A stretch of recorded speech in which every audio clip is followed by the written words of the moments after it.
Thank you, good evening, welcome or welcome back, as the case may be. And we will root for rain to stay away from here, but to go to Mount Charleston.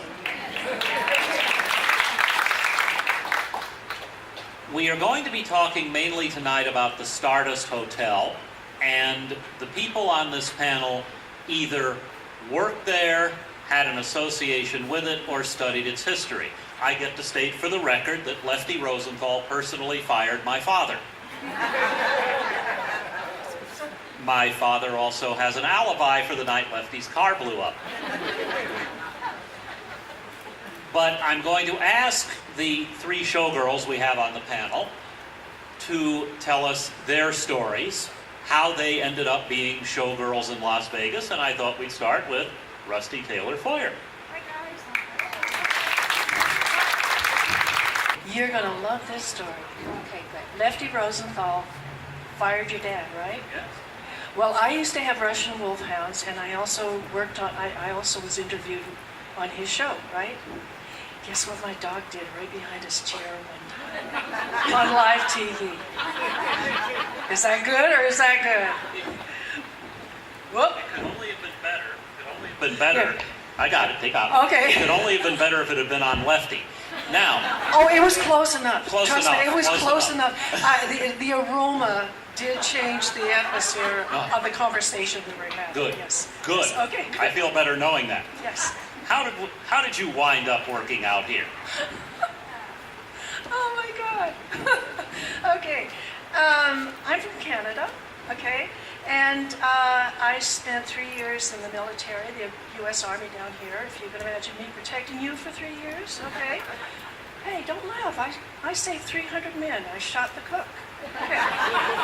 So anyway, after the military, my mother had moved to Santa Barbara, so I came back to Santa Barbara, and I was looking for a job. I went into Hollywood one day, and I have the wand heads under my arm, and I'm going to go to that circle building, Capitol building, I think it's called, in Hollywood. So I was standing there on this street corner. This man walked up to me and says, "Oh, are you looking for the audition?" And I went, audition. I swear to God, I had no clue what the word meant, But I said, yes, I was looking for work, okay? He said, well, just go, it's just right over there, 2 doors, and you go up the stairs. I went up there, and Don Arden had been auditioning all afternoon. They were packing up to go home when I walked in the door. So he said, oh, yeah, okay, any dancing experience? No, okay. He said, well, just, take second position. And I'm looking at second position. What's second? He says, okay, just model your dress. Okay. And I did. 2 weeks later, I was in Vegas. It shows you how things have changed. Okay. Hi, darling. Ann, Yes. you're up next. How did you wind up here? Well, I grew up north of Seattle in Bellingham, Washington, and I started ballet when I was 6. And like most of the dancers, we were all in the ballet studio very early on in our career, except for Rusty's a very unique one. But you're from Bellingham, But you said you dancer. had danced. Are you But I kidding? forgot you were from Bellingham. Me too. Excuse us, folks. We'll be back in a We're having minute a or two. Bellingham moment. But anyway, I was dancing with Ballet Tacoma at 16, and a lot of the women, again, my story's not unusual. Most of the women that I danced with were dancing with ballet companies, and most of the women that I danced with came from all over the world. I started out in Hallelujah, Hollywood. Fluff gave me my first job, and I was in rehearsals for Jubilee before the big MGM fire, and then shortly after that, I was dancing at the Stardust. And I was very fortunate to dance in the Stardust at that time because there were 120 of us that were out of work after the MGM fire. And not only did they match you up with the male dance, they also matched you up with your female counterpart. And Shirley Allen was my height, my size, and her counterpart. And so I was fortunate enough to... Anyway, I digress. So I was at the Lido. Then I also went up to Hello Hollywood Hello in Reno, came back, was in the original cast of Enter the Night. Again, Terry Laverne, who was the stage manager of Enter the Night at the time, Cindy Tart was in the original cast, and she got offered a job at the Lido. And so Terry Laverne called me up and said, Luann, are you available to come in to enter the night? Again, I was the same height and build as Cindy Tart, so I came in to enter the night. So I can see a lot of people here from Enter the Night tonight. Sandy, Connie, Jill, Helen. I might be missing other people. And I know I see Ellen and Diane out in the audience from the Lido. So again, there's a lot of people that lived here and stayed here, because in New York, even as a professional dancer, you couldn't have the career like we had. We were dancing 6 shows a night, 2 shows a night, 3 on Saturday when I first came into town. And we were like the Cirque shows. We were in every hotel on the Strip. And so I wasn't the only one that was bouncing around. We were all bouncing around just for the opportunity to dance in different shows. And it was just a great time. It was just a great time to be in the shows. And just the relationships and the friendships over the years. And we've all kind of stayed together. And I help organize reunions. And it's shitty getting old. But it's great having those relationships with the women that I dance with. Does it beat the alternative? It beats the alternative, and just those memories and being in the shows at the time that we were in the shows in Las Vegas were just so special. Beyond belief. They were really special. Beyond belief, yeah. We'll harvest some memories. Thank you, Lou Ann Harrison Chessick. Just before Akke Levin, a show of hands. How many of you were in the Lido or Enter the Night? Show of hands. Wow. Wow. Well, Lou Ann organizes the reunions, and you organized one here. Yeah. Akke Great to see Levin, everybody. how did you wind up here? Well, I was at the Treasure Island buffet on the. And this man walked up to you and said, And aren't you from Bellingham? we're taking over. No, I was on vacation here with my then boyfriend to become husband, and again divorced former husband, and I knew a costume designer for the Stardust, and I said, hey, can you just set up a meeting with Terry Laverne? And I just want to meet him. I don't want to audition. I just want to meet him. He said, no, okay. And he called me back an hour later and said, he wants you to audition. He's going to do, he wants you to audition, be ready. And I literally just went to the buffet. I mean, I was nowhere ready to audition. And then he put me through this long audition with ballet and walking and jazz moves. And he had all these dancers on stage. And I was at the time dancing at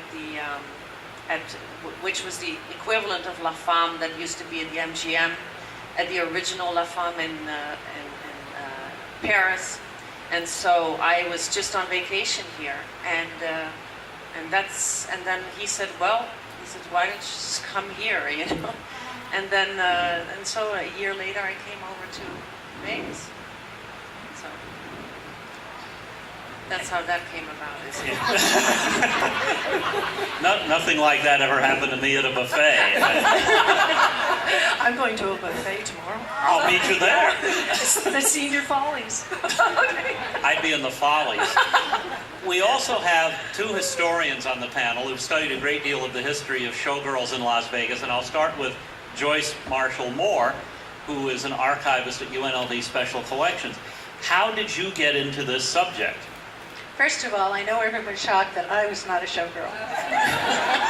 There's only one person on this panel who everybody knows was not a showgirl. But not for sure. Well, I did 3 shows a night at the Sands. They did have show boys, though. I know they had show boys, but look at me. Back to you, Joyce. Well, it kind of was something that just evolved. My family moved here in 1954. My father moved his family out here so he could do what he was doing anyway, but legally. And he went to work at the El Rancho. I went all the way through school here. I got married here, divorced here, married again here. Had my children. And then one day I realized I was a grandmother, and I wondered when it was my time to go to school. So I just decided to bite the bullet and do it. when I got a 2-year degree at CSN, and then I went to UNLV. I did my junior and senior year in a year and a half. I was in a hurry and went right into the master's program. And when that happened, I was really concentrating on doing something about Las Vegas. I mean, this was my home. It was where I grew up. And I realized that we had all the big stuff. You know, we had history on the hotels, we had history on the streets and the, you know, the government and all that kind of thing, but we didn't have any history about the people. What made up Las Vegas and what made Las Vegas unique and different.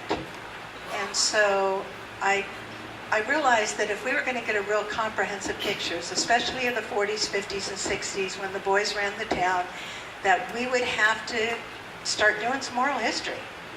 We were going to have to talk to the people who lived this. And the first project that I was involved with was something called Women in Gaming and Entertainment. And my colleague and good friend in the front row, Clay T, took back of the house. We had Youngsha, who did Asian entertainment, Joanne Goodwin, who did Bosses, and I got Showgirls. The most wonderful experience I've ever had. I first thought, well, where am I going to find these people? Well, they're everywhere. They are wonderful, talented women who have stayed here, and a lot of the girls I interviewed were Bluebells. They were primarily English, but there were some German, some French. And they came here and they stayed here and they have made a difference in this community, and I applaud all of them. That's it. Thank you. The other historian of this subject, Lisa Gioia Akers, has published Showgirls of Las Vegas, which combines a lot of great writing and great photos. And overcoming your laryngitis, we may give her an extra microphone. How did you get into this subject? Well, can you guys hear me? Okay. It's not working? Okay. I was a graduate student at UNLV in the history program, excuse me, and I was taking a class in oral history by a woman by the name of Mary Kolevsky. And as I was taking the class, I said, this is what I want to specialize in doing oral histories. And I begged Clay T. White, who was the director of the oral history program, to give me volunteer work. I didn't care. I wanted to do oral histories for the department. And so she sent me out, and I did several oral history projects as a graduate student.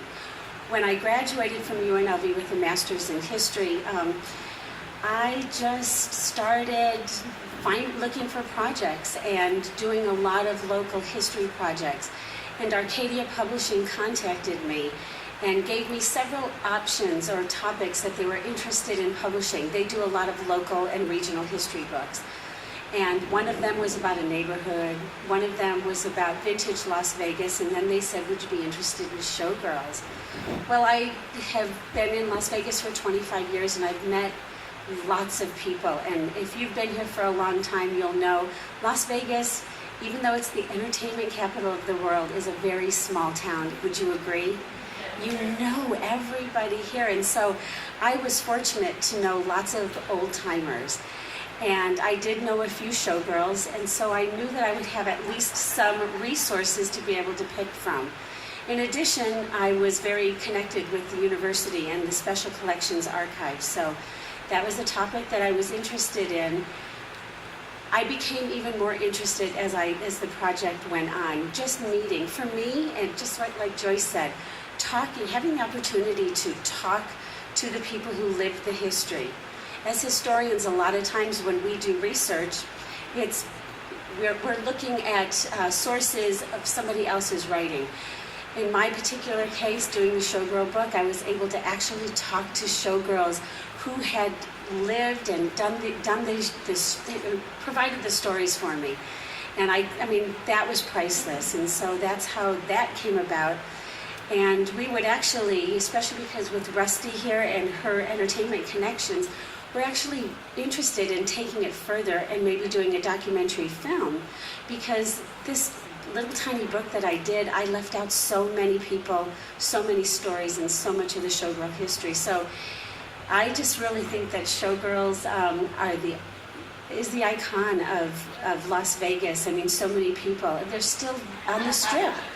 So many people are still, and I had said in my book, the Showgirls that you see getting photographs with the tourists now, they're facsimiles of the real Showgirls. I mean, these women are just amazing. And yeah. Oh, absolutely.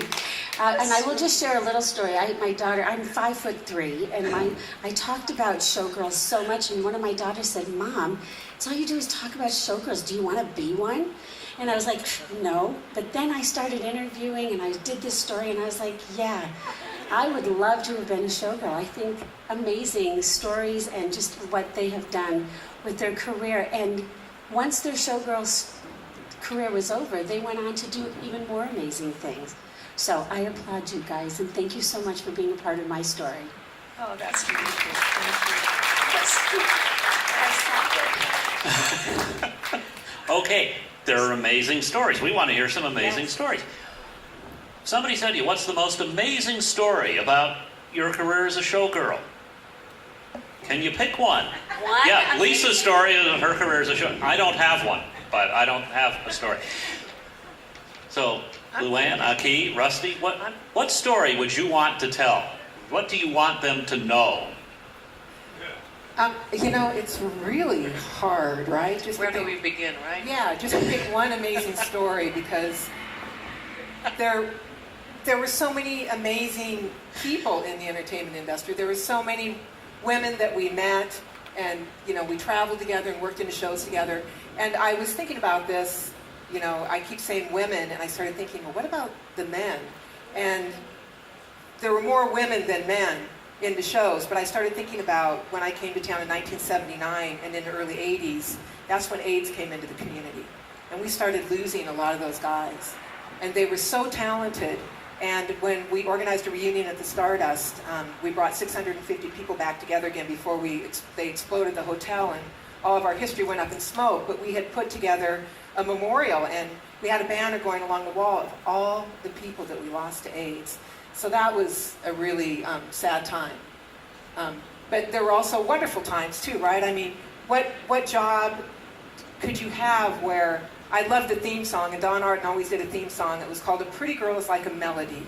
And it was at the end of the show, and it was the traditional showgirl walk with all the costumes, and you'd be at the top of this staircase that was literally 2 stories tall, and there would be this handsome, tall guy singing, "A pretty girl is like a melody," in a suit and hat, and we'd all come walking down in these costumes that were just amazing. And we used to complain about how much they weighed and how heavy they were, and they were real furs and feathers and rhinestones that they can't even make the costumes like that anymore. And they used to, the dressers, every time your beads would come apart, they would do 1 stitch bead, 1 stitch bead.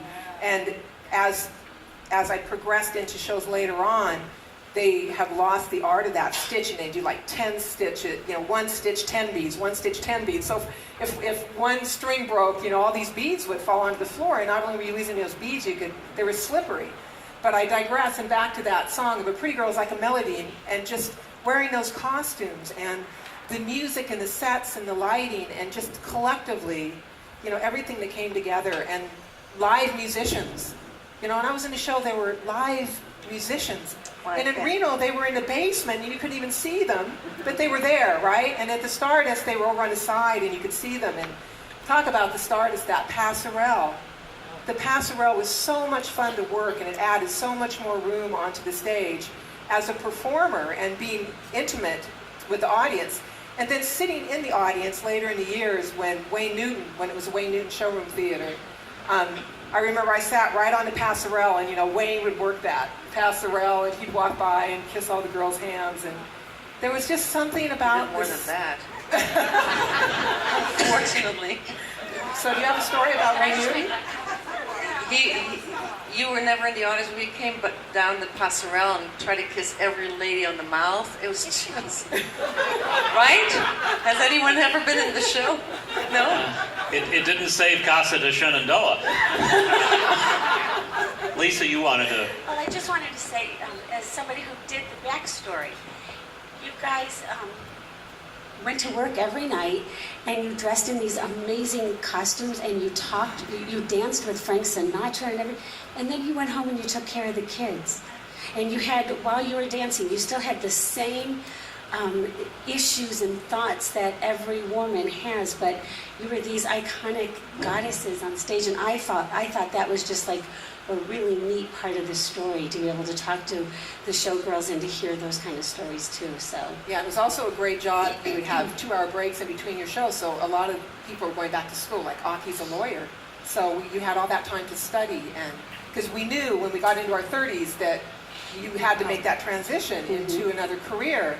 And so I believe that the dedication that it took for us to get where we were as professional dancers, because we signed 6-month contracts.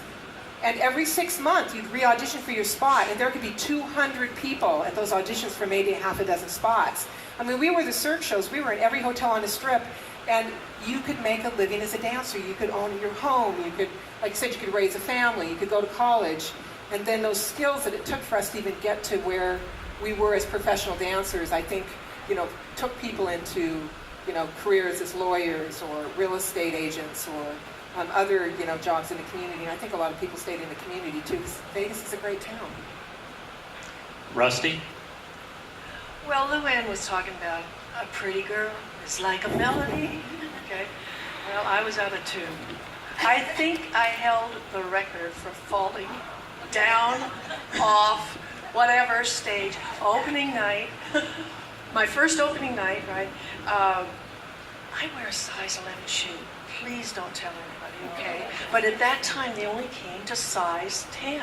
So after 2 weeks of rehearsal, I'm squeezing these big feet into those teeny tiny shoes. I had no sensation in my feet and totally went right off the edge of the stage. That was opening night, but it didn't get better. If there was anything on that stage, I would find it, I would slip on it. Luann, you were talking about our costumes. I wore a costume that I think at that time was $25,000 or $35,000. I mean, it was beyond belief. But it had crinolines on it, this netting on it. Well, I got my heel caught in, landed right down front like this, and spent the rest of the show just like this. You're looking at me, I'm looking at you, waiting for the curtain to come down, and do anybody know Suzanne Briggs? Remember Suzanne Briggs? Well, it doesn't matter, because I think between the two of us, we held the record for falling off stage. In fact, I fell off one time, hit the front table, jackknifed it, a pot of coffee went flying over my head like this, got the stage wet. Of course, now the dancers are oh my God, I wish I had it on tape. It doesn't sound, they're sliding all over the place because they're hitting the cup. I mean, who was that? Don Arden, I guess it was. We must have gotten into a lot of trouble for that. Anyways, a whole new choreographed number. Okay, that's it. I'm good for a moment.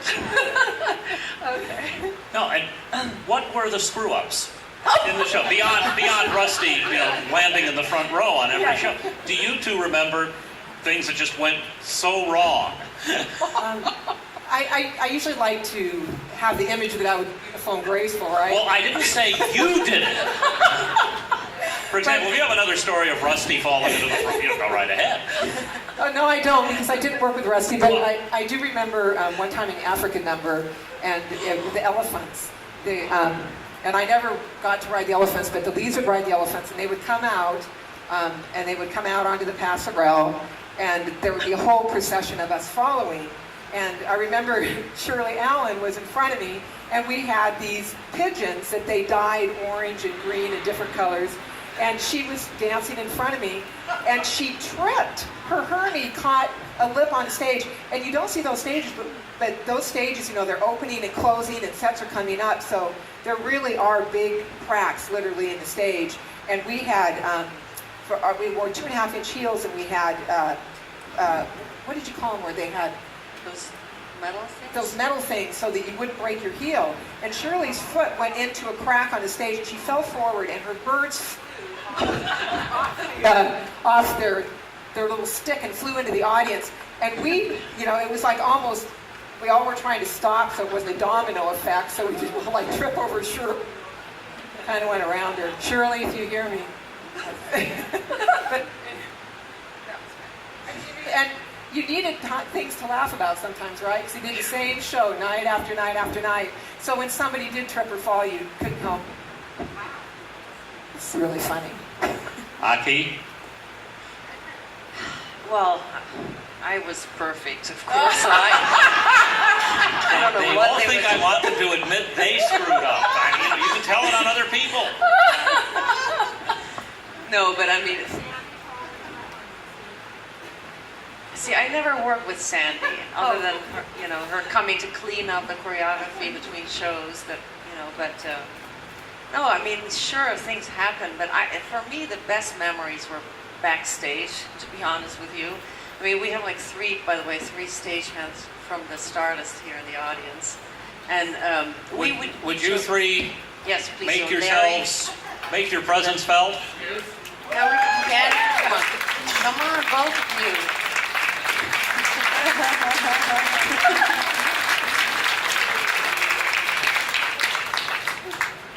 And we actually at one point made a film, a whole documentary for Terry about the life behind stage as Showgirls. But I mean, that was to me the most fun. When we would joke around, or we would stand in the wings and try to make other people mess up and stuff like that. But we played a lot of jokes, and so. Yes. No, and that first to let the other historians have a shot. Joyce and Lisa, how did what they're saying compare with the things you were told as you did interviews with other people? What's similar? What's different? We had a lot of these stories. Mm-hmm. Actually, I interviewed one. She was a mannequin. She called herself a mannequin because she would just walk down the passerelle, and just look beautiful. She said it was her only job. And of course, they would butt those little round tables right up close. And she said she would go walking down there, and there'd always be some guy like this.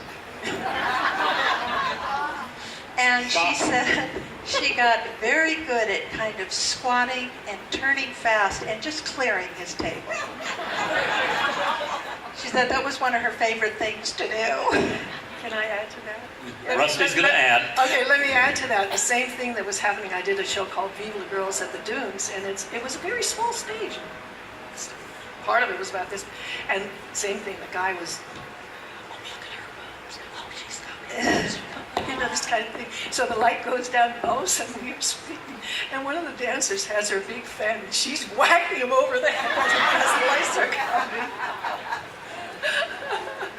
One of the stories, I'm sorry. One of the stories that was told to me is when the topless Showgirls started coming out, it was a real novelty. And some of the Showgirls could hear on stage the women sitting next to a man going, "Oh, look at that beautiful scenery over there," to try to distract the male with them from looking at the top. "Oh, look at how beautiful the scenery is." So I thought that was pretty interesting. But there were a lot of stories about mishaps and whatnot. One of the Showgirls shared that you had to make sure that you counted the steps because you couldn't look down. You're wearing these headdresses, and if you were thinking about your grocery list or your child's sickness for that day, you could definitely miss that last one and go flying on the floor. So yeah. I do that without being a showgirl. No, Lisa mentioned this as you were talking. What about the costume changes? I mean, how many changes might you have to do in a show? How difficult was it? We couldn't do them without our dressers. Our dressers were very important to us, and we had probably one dresser to 5 or 6. And there were even quick changes where you'd come off the stage, and there would be sheets with your costumes ready to go, and you just drop your costumes on the sheets, and then your dresser would be right there to help you. You know, thank God for Velcro. What would we do before Velcro, right? But we had a lot of costume changes. I think in the Lido we probably had 12 or 13 costume changes a show. Stairs, really, run. Yeah. And then in Jubilee you went down 2 flights of stairs. So that's why a lot of times, thank you. So that's why a lot of times you had the sheets on the side of the stage where you could, because you didn't have time to go back to the dressing rooms, or some of the big backpacks would be hanging on the walls about shoulder height, so you'd run along and just kind of get yourself into that backpack. Wow. Yeah. Well, I never wore that much on stage, so I So you were the ones when they were trying to distract them. my costume changes Scenery, were scenery. Yeah, scenery. very significant. Oh, how funny. What was the word tipping? Did you guys know the word tipping? Where That a showgirl walk? Sandy will a show? Yes, a showgirl. Sandy, can you show us a showgirl It's a walk? showgirl walk so that the bare breasts, they didn't jiggle or move too much, so you had to learn a specific way to walk. Show them? I'm pretty secure right here. Nothing's gonna move. You don't have to worry about that. That was, At the Stardust, Terry actually had us teach a walking class during Yeah. the Yeah. So you're saying there had to be a walking class at the Stardust a couple of days a week Yeah. so that everything walked correctly. Some of it was very stylized walks. Yeah. Everybody on stage looked the same. Yeah. They Yes. did it, and it was attractive. yeah, because I remember, I was in rehearsals with Don Arden for Jubilee and some of the other shows, but when Enter the Night, when it was Ted Lorenz and Bill Gusky choreographed. Bill Gusky choreographed it. And I remember when he came in, he wasn't quite sure what to do with the showgirls. Because when we were covered, we were dancing, but when we were topless, there was a certain walk so that everything blended and it was like a total look. So that's, Terry was very specific about Yes. how he had the classes. Okay. People focused on it. yes. Now, what about dealing with the bosses? I mean, did you have to deal with the executives at the hotel, Oh, yeah, the it's entertainment on TV. directors? Or... Yeah, it's exactly like this in the movie Showgirls. You have to sleep with your boss to get the job. You really do. When I was somebody, Are you joking? no, of course I am. Tell them that. Lisa, come on now.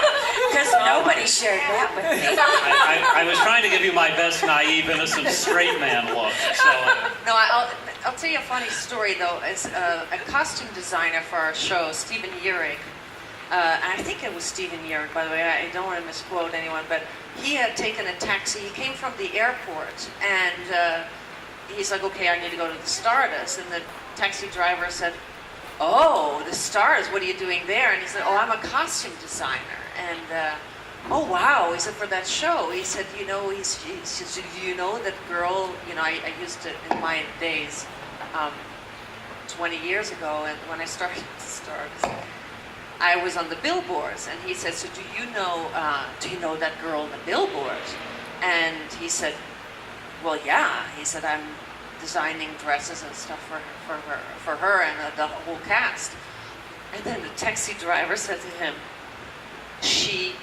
I don't want to be rude, but she effed Bill Boyd to get that job. That's what he said. So the rumors are flying. I mean, the people are still naive. No, I thought it was pretty funny, but I mean, I was insulted. I mean, Well, you left out a word, so we didn't get the message. yeah, we had no idea. Well, I don't want to. The question would be whether Bill Boyd thought it was funny, too. Oh, he thought he was hilarious, Yeah, no. I did hear and read that Harold Minsky, who brought the burlesque. So I guess your assumption would be that he would be that kind of a boss. But from what I gathered, he was very good to his girls, and they adored him. He was more like a father figure. And you shared that Carl Cohen. Why don't you tell the story about Carl Cohen? I A don't lot of the remember. showgirls, for some reason, kept getting ogled by the men out there, and what I don't understand why. But what was your story? We had to mix between shows. We did a 5-minute show twice a night. So I guess they figured they'd get their money worth. We had to sit in the lounge. We dressed the lounge till about 2 o'clock in the morning. So I'm sitting in the lounge, and I'm just sitting there, and people would come and go, "Oh, that's a show," this kind of thing. Well, this one guy, I got a little bit going too far with it. And I'm sitting in my chair, and Carl Cohen, who was the big boss at Sands, thank you. No, thank you. And whatever. And so anyway, he grabbed my chair to get me away from, and he twisted me around, and I went flying on the floor in the Regency Lounge. I mean, the bosses then were very protective of us, you know? I mean, whatever you might imagine was going on, what it may have gone on stage, but when we got off stage, we were kind of royalty. I mean, we were. People would come in, and if there was any disrespect, guy would come out from that pit, because it used to be open. They'd come out in there and they'd go, you know, like that. So, I mean, all I can say is I'm just really glad I was here at that time. Joyce? I just wanted to say that as far as the Stardust is concerned, all the girls that came, that were bluebells that came to open, the Lido never mixed. And it was almost a deal breaker because the hotel wanted the girls to come down into the casino and dress the casino. And Bluebell said no, her girls would not do it, and they never did. That's right. They got hooked on American television, which they absolutely loved. And they did a lot of things, but they never came down in the casino. And the other hotels also were very much more relaxed when the girls came to work. You know, they pretty much could come in however they wanted because they came in the back. But the Bluebell girls had to dress. No, we had a dress too. I mean, oh God. I was so poor when I came to Vegas. And we didn't make a lot of money either, you know.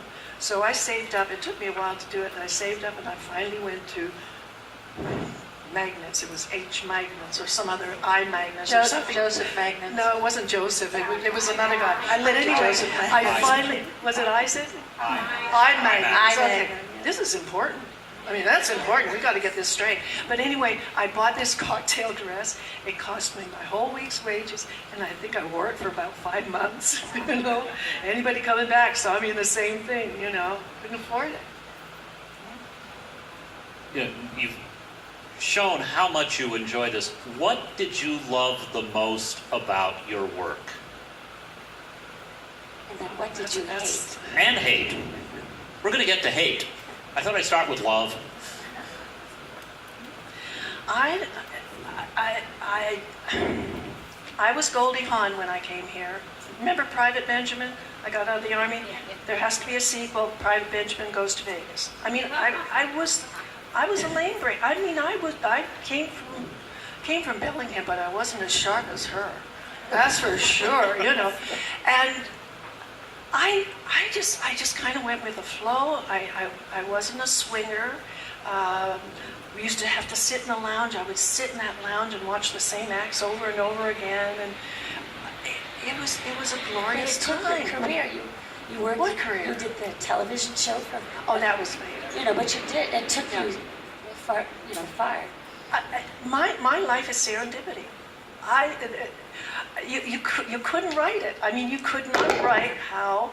I mean, standing on a streetcar and the guy, where's the audition? I get here, it's Don Arden, da da da. I mean, I was a lucky gal for somebody who wouldn't dance. What do you love? What did you love the most about being a showgirl?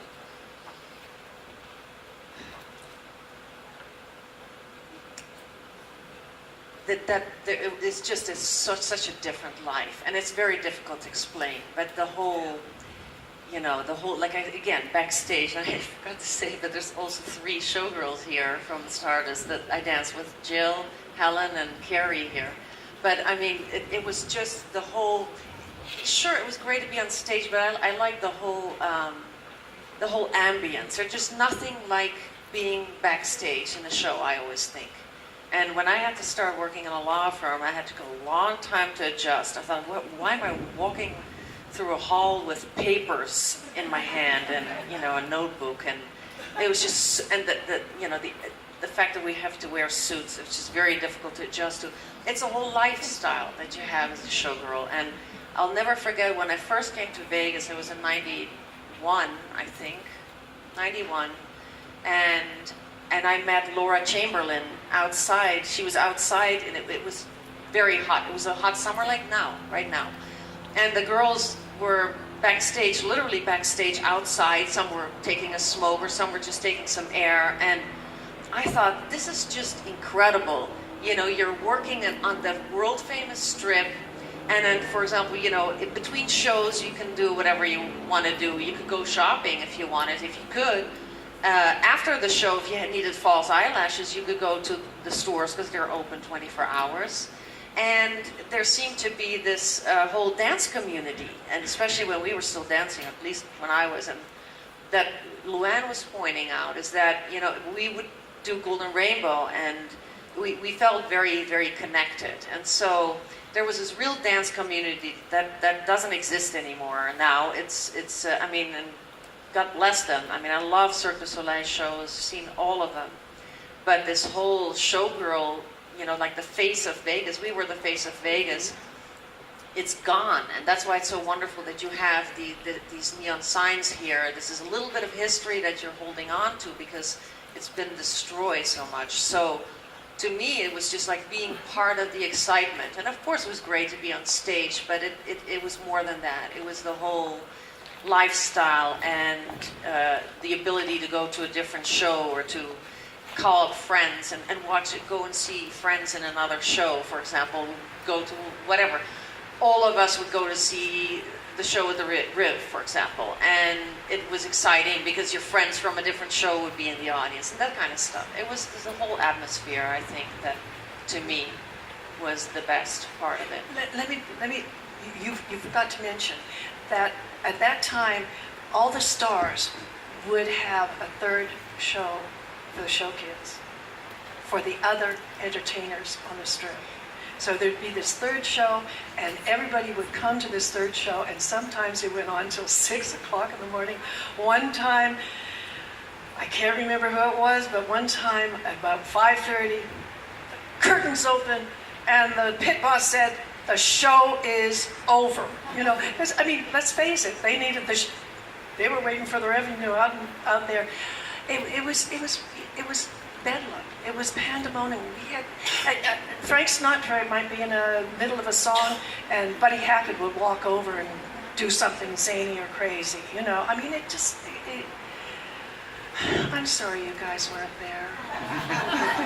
I really am. You would have loved it. You know, it was crazy. Yeah, like Akke said, the camaraderie. When I first came to Vegas, I had graduated from Fine Arts Women's College in Columbia, Missouri, and my girlfriend brought me here because she was born and raised here. And she brought me here.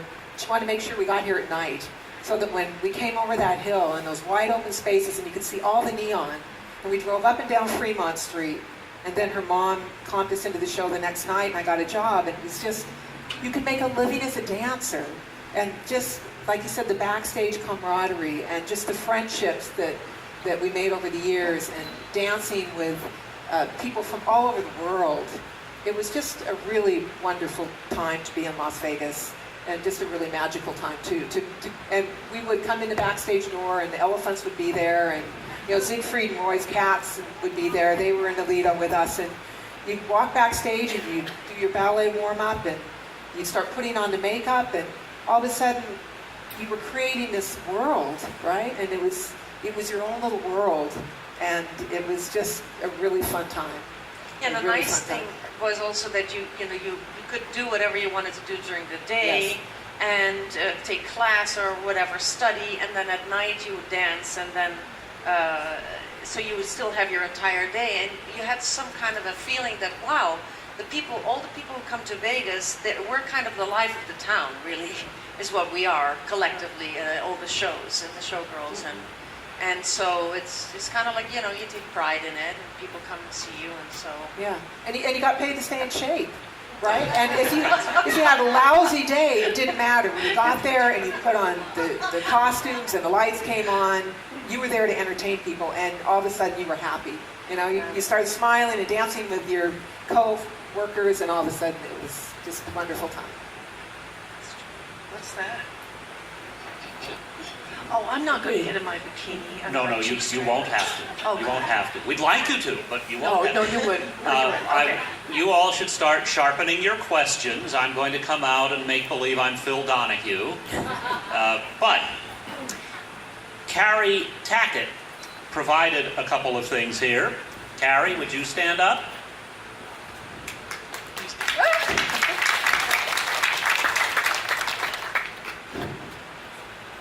you take it out? I'm going to take it out. I'm putting down the mic for a minute. I think you can hear me. But we have show and tell. Thank you. You were hoping when Rusty referred to the bikini. Oh, you're not. Are you? I'm not wearing Okay. it. This is from the opening number of Enter the Night. And it's from a number called This Joint is Jumping. That's Harry's hat, right? And I'll come out with the mic in a minute. We also have Oh, wow. I'm holding it. No, that way. Right? No, the other way. Okay. That's up top. This is the headdress. No, no, no. No, it's not. You're seeing the wrong thing. The yellow dress and hat. And which one of these did you get at Pawn Stars? Hold on, come do it right. I'll model it. Okay. You got most of it right. Opening number, This Joint is Jumping. This is the second batch of costumes for our show. It was designed by Stephen Urich, came out in 1996. I'll tell you, in shows, people come and go. There's people who stick in shows. They want to do the same show for a long time. There's people who want a spice of life and do different shows. With that being said, most costumes are worn by many. This was not.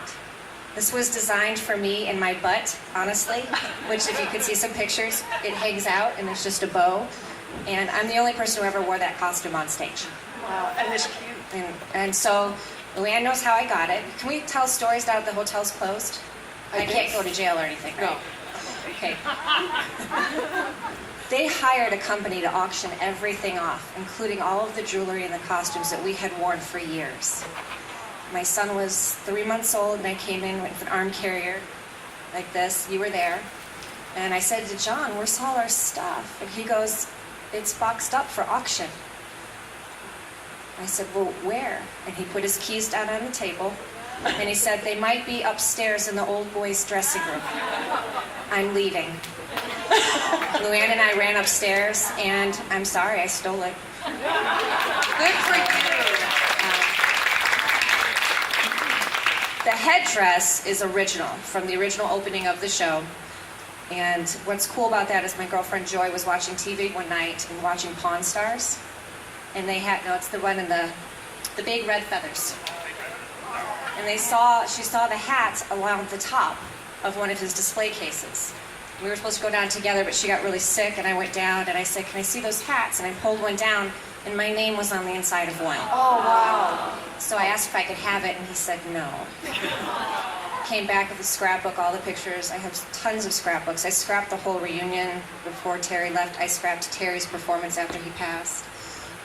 But anyway, I brought that in to show him all these pictures and say, that's not a hat from the show. It's my hat.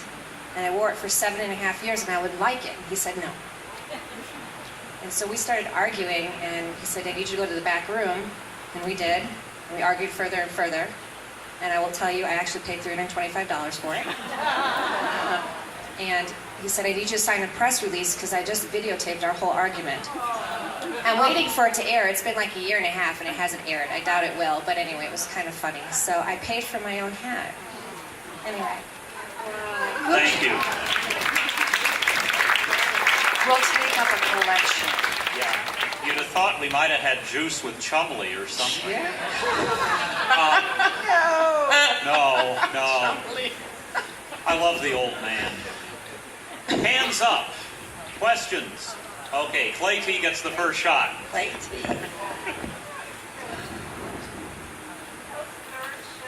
Oh, wait, we can't hear you. Those third shows that they did for the performers, how often were those shows done? Just about, is in, okay. Okay. Andy Williams would come in for 2 weeks, 3 weeks, often. And they would put on a third show. Or Frank Sinatra, oh my God, Sammy, the gang, you know. Oh, no, it wasn't every night. It was like when they were ready to close and they were going to go on and da-da-da-da-da. And they would have a third show. and you would have to be ready. You would have to do it. I'd have to do it? No, we were the audience. We were the audience. That's what made it so incredible. Because everybody was all hyped up and, you know, and having a good time, and we never wanted it to end. And it was unscripted for whoever was doing it. We never knew what was going to happen. And we never know who was going to come in and, like I said, interrupt, you know. I mean, it was crazy. It was really crazy. By the way, I have to throw in this trivia since Carl Cohen was your protector. Yes. We tend to, if you didn't know, Carl Cohen is the guy who flattened Frank Sinatra. I did too, almost. I did. You didn't get any teeth knocked out, though. Carl knocked out some teeth. Why did you almost flatten Frank? Because he couldn't keep his hands where they belonged. We knew that about Frank, yeah. I remember I mentioned the Army. I had a judo belt when I was in the it says Army. it right there. So to me, I mean, it was just reaction. It was like, and I went, oh crap, there goes my job. You know, I mean, and it might have been Carl Cohen. No, it was Jack and Trotter. And he said, you should have hit him. You know, like this. And I thought, no, you know. But no, I was, Okay. if I wanted you to put your hand there, I'd let you know.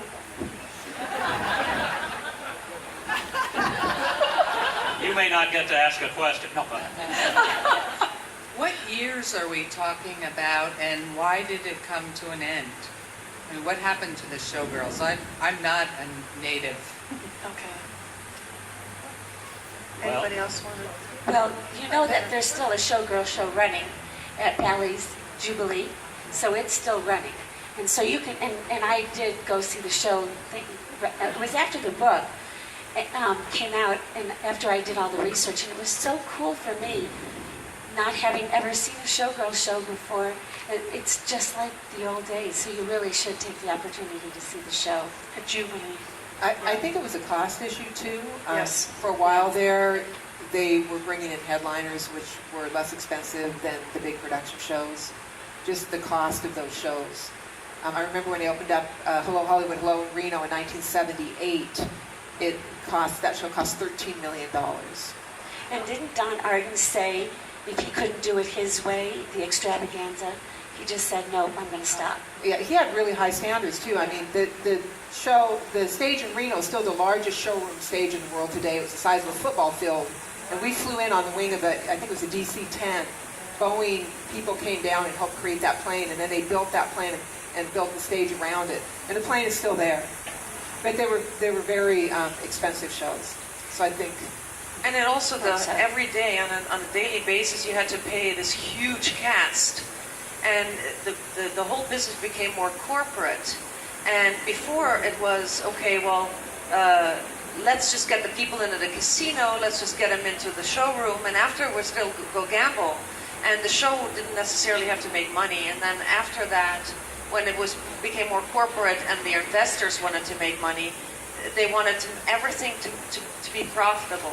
So that was one of the reasons I think it changed. But I'm not sure. Maybe it's You're right. You're right. The entire culture of Las Vegas changed in 1971 when they started allowing corporations. Was it 71? Howard Michael? Hughes. Yeah, the law passed in '69, but you don't really see the corporations coming till the early '70s. Yeah, and once the corporations came into Las Vegas, it was every venue had to make money. In the past, when the boys ran the town, they brought in the gamblers, they brought in the money. and the casino supported the showrooms, the coffee shop, the steakhouse, and that all changed. And you guys, there's some Lido people out there, but I think weren't the Stardust was paying the Lido for the name, and so when Bill Boyd came in, I think he was trying to save money, and so they got rid of the Lido and brought in Enter the Night, so they didn't have to pay those upfront costs for the name as well. And there's an old line from Burton Cohen, who ran the Desert Inn, where he said that, in the old days, he didn't think he'd ever go to machines instead of dealers and tables. And he said, and he finally realized he never had a machine call in sick or try to unionize. And also, Mike, when they got rid of the showroom musicians, Yes. it took away so much from the shows. It took away the spontaneity. Now you're out there, you've got to be on cue because it's a tape. Yeah. Another interesting thing about the Stardust, there were 13 editions of the Lido, and each time they had a new show coming in, because of the cost of the tariffs to bring those costumes over, they literally burned all the costumes. They didn't want the costumes showing up in any other show, and they didn't want to pay the tariffs on those costumes. So you hear stories of the girls talking about how the last show they would run off the stage and have big incinerators in the parking lot, and they would throw their costumes in there, and our dressers were frantically trying to take off, rhinestones and different things that they could use for the next set of costumes that were coming in. So each show was so expensive with all the new costumes. It was the duties on the feathers. Duties on the feathers. Oh, yeah. Yeah, you're right. Now, would you think World Economic and Foreign Policy would have been deciding Showgirl outfit? But they were. Well, that story made me sad, because it's amazing to think how much history was kind of for economic, So my question is, was there something special about the Stardust? Or was it kind of just another gig? Was there something specific about the Stardust that made it memorable or important to you? Good question. To me, it did. I mean, absolutely, it's a very good question. I think that to me, the Stardust embodied classic Vegas. The sign, and as a matter of fact, we're here in the Sign Museum. The sign is just so unique. It's been used in films, and it's just a classic hotel to me. And the people who came to the Stardust, they were extremely loyal customers. They came every time, and they wanted to stay at the same table where they sit in the restaurant, and it was a very loyal customer base. And so to me, I felt like I danced in an icon of a hotel. Oh, absolutely. I mean, I was at Bally's, which was MGM, and Well Hollywood Alone, the bigger stages. There's something about that Stardust stage and that showroom, and the intimacy with the stage and the passerelle, and then being able to see the musicians on the side too. It was just, it was a great hotel. They were the first hotel to bring over dancers, actually women who were classically trained, that were topless, that actually danced. They were the first hotel to do that. Minsky's had them, and there were other places, but they were mannequins. They just stood. They were not. Yeah, we were called They were not dancing dancers. nudes or tall topless dancers. I came across my pay stub from Reno, and on my pay stub it said dancing nude. The IRS would have loved that. Yeah, go figure. But Is there a video of the Lido show? I've looked all over to try to locate one, and I never could find a video or a tape to buy. Okay. You know? Carrie knows all and will tell some. There's one that's out. It's actually the Lido and Enter the Night, and a production company has it. It's for purchase for $25. And if you want that information, I'll make sure I leave it up front or with any of the staff here on how to get it. And it's an amazing DVD. From our reunion? No, it was professionally done by.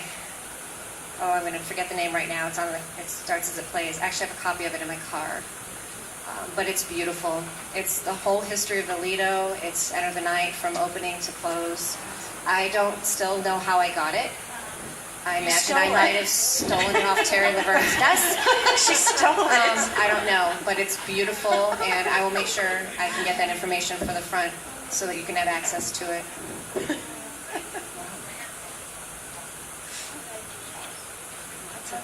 So, Akke, I'd like to know how you became the face of the Stardust, how you got on the plane, what that meant to your life. And then I have another question, which would be how much time did you actually spend a day between practicing, choreography, learning, getting dressed, makeup, 2 shows, and then lounge? It sounds like an awfully big part of your day. Yes, and in addition to that, I was studying law the whole time I was in the show. So it was a pretty hectic schedule. But you asked how I became to be the face of the, okay, it was just, again, it's kind of like Rusty. It's a little bit of by coincidence. I wanted to start in the show. And I kept calling Terry Laverne, who had already hired me. I said, when can I start? When am I going to start? He said, wait, because I want to bring you in, like, you know, the French sensation out of France, you know. And after 6-7 months waiting, I said, Terry, let me just come over. I really want to just be on stage. I want to be there. And then as soon as I started in the show, literally 2 weeks later, all of us participated in the film. Didn't we do the Feeling Minnesota? We did this dance number. It was the time where Showgirls were very popular. We had the Showgirl films that was just filmed. Feeling Minnesota was being filmed. It was like the big thing, Showgirls. People were fascinated with Showgirls in the middle of the 90s. And so almost 2 weeks or 3 weeks after I arrived, he said, we want to, put you in billboards. And so I started almost immediately with doing photo shoots. And then 2 weeks after the first photo shoot for the billboards, they said, now we're going to put you in an airplane. And you know, Terry is very matter of fact. Okay, now we're going to do this like this, and then you're going to be there. It'll be very fun. And I thought, like, oh my God. So it was kind of surreal. And the reason why it was actually great, the whole timing of it, is that when the billboards came out, I was actually suing my former employer in Paris, who had let me go. I was the highest paid dancer there. I did also principal pieces in that show.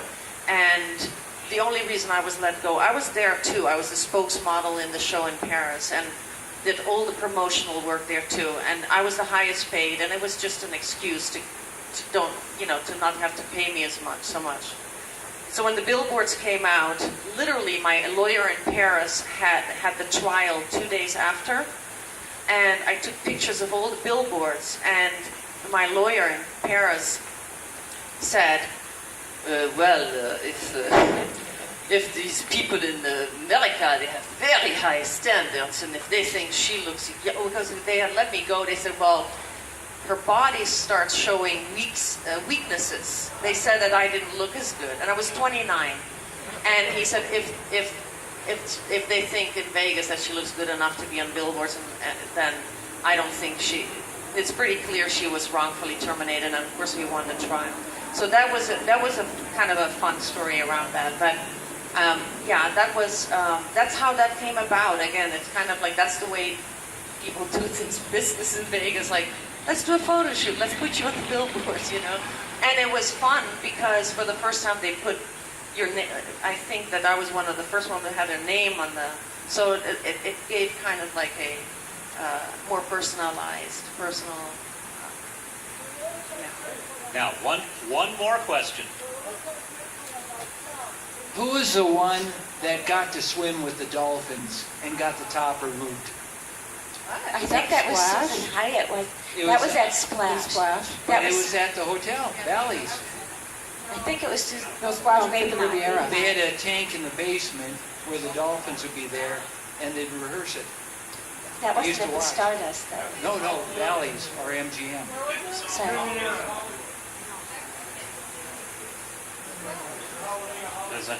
Oh, okay. Hallelujah, Hollywood. Okay. We are going to wrap it up. And first, a round of applause, please.